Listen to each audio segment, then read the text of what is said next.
ГСП онлайн. Городские новости сейчас.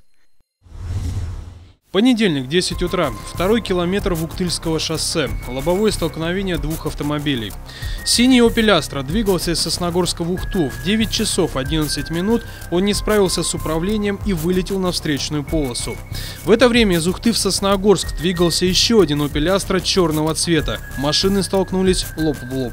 Причина банальная – это несоблюдение скоростного режима. Все прекрасно сегодня утром увидели, что на улице резко потеплело.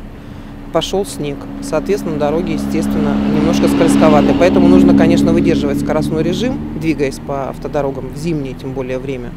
И, естественно, машины должны быть ошипованы. Во время ДТП сработали подушки безопасности и обошлось без погибших.